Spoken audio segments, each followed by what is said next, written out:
Good evening, respected chairpersons and friends.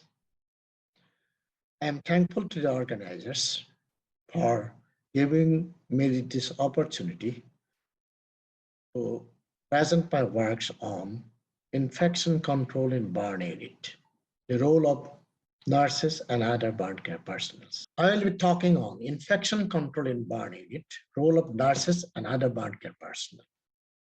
As you are all aware, burn wound infection is the most common cause of death, and 75% of all deaths in burns exceeding 40% TBSC is due to burn infection. What are the risk factors?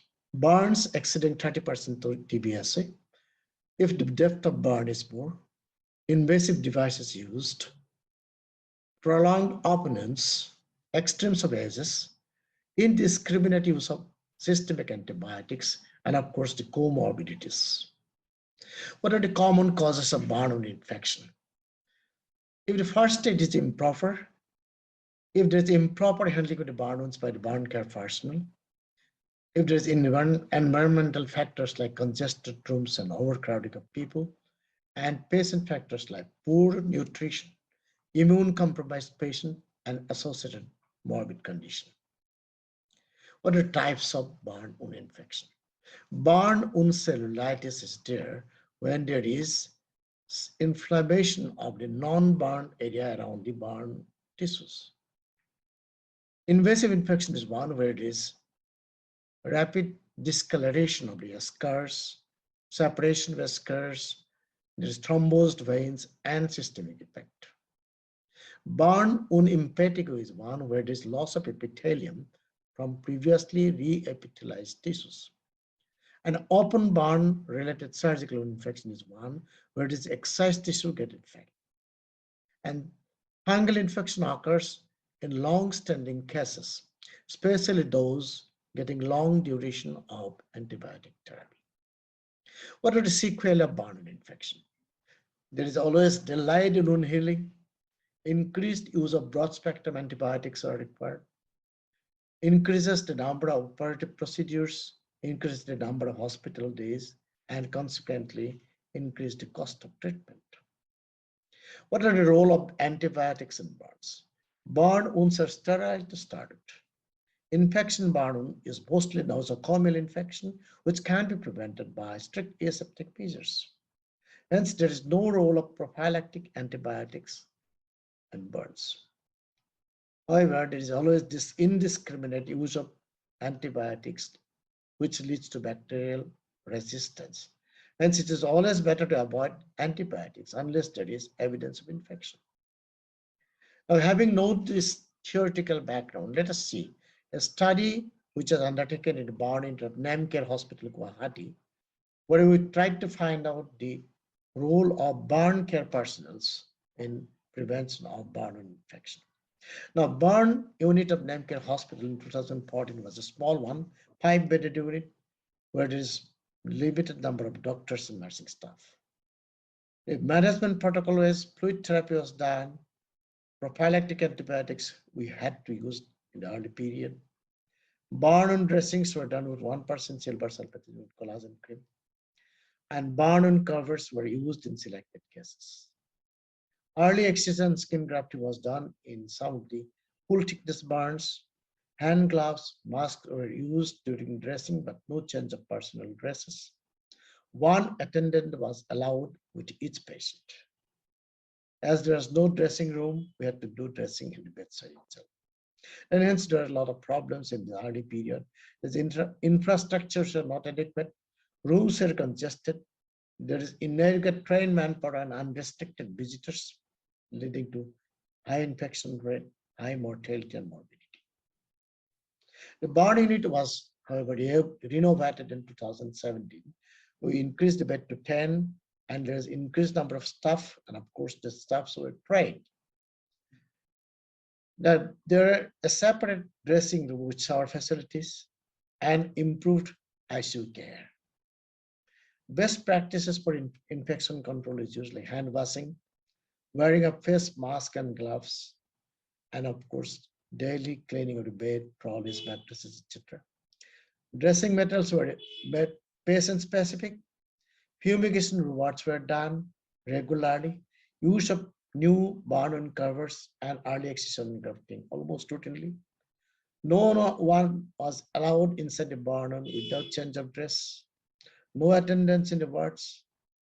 No outside food was allowed, and no prophylactic antibiotics were used. And we had a very trained staff. What was the impact of control measures of infection? We did a study for 6 years. We included about 520 patients during this period, and 20 to 70% of total body surface area burn were taken, and 10 to 70 years is patients were only taken, and patients without comorbidities were taken for study.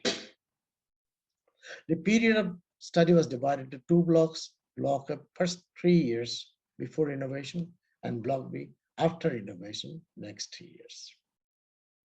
Aims of the study was to find out the overall mortality and morbidity pattern vis-a-vis the infection rate, and to compare the infection rate, morbidity, and mortality before and after innovation and application of strict aseptic measures. Now, out of 520 patients, we had about 56% patients having 20 to 40% of burn.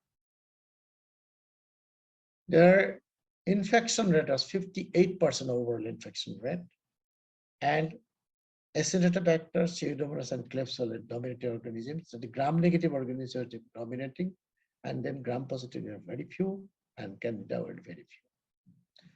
And as a result in block, we found a patient with deep dermal bundle warlag was admitted, who became infected within no time, and then gross infection was seen high in this time. Early excision skin grafting was done in this lady, and the wound got infected, and somehow we could manage and help. Now another boy with about very bad infection in the back, so which was so repeated dressing with, we could somehow manage this, and then wound healed. Now in block B, however, there is routine use of barn covers like superficial dermal burn. We used collagen sheet and wound healed very well. In deep dermal burn, we used silver iron dressing, and wound healed very well without infection. And in full thickness burn, who were not fit for operation or not willing for operation, we used nanocrystal and silver dressing, and there's definitely healing after 3 weeks, and gradually it heals in 6 to 2 weeks time. Even 45% burn with head injury who underwent operation, his or wounds also healed without infection and went home.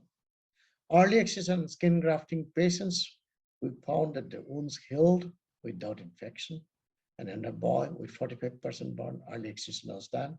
Wound healed in 10 days, and he went home after 2 weeks, and after 1 month, you can see very well in healed wounds. Now coming to comparative analysis of 2 blocks, we found in block A 187 patients, out of which there are 33.5% dead, whereas in block B, out of 330 patients, there are 26.4% dead, definite reduction of percentage of death. Again, there is also reduction of percentage of infection from 65.3% in block A to 54% in block B. Organisms isolated were almost same in both the blocks. And causes of death, we analyzed and found that there is definite reduction of patients dying of septicemia because of control of infection. Then number of deaths according to percentage of burn, we found there's significant reduction of death in 30 to 40% of burn because they underwent early excision under skin grafting. There's definite reduction of hospital days from 35.5 days in block A to 24.4 days in block B. In summary, you can say there's reduction of rate of infection, reduction in death percentage, and reduction in hospital bed occupancy. In conclusion, we can say the burn infection continues to pose a serious threat. However, the most prevalent colonizers are Acinetobacter and Pseudomonas. Mortality and morbidity from burns have declined with adoption of strict aseptic and antiseptic measures. Average bed days occupancy also declining trend. Use of New barn wound covers and early excision skin grafting have also resulted in a reduction of barn wound infection. However, active cooperation of the members of the barn medicine team is crucial for reduction of incidence of barn wound infection. With this, I conclude my presentation and thank you for patient hearing.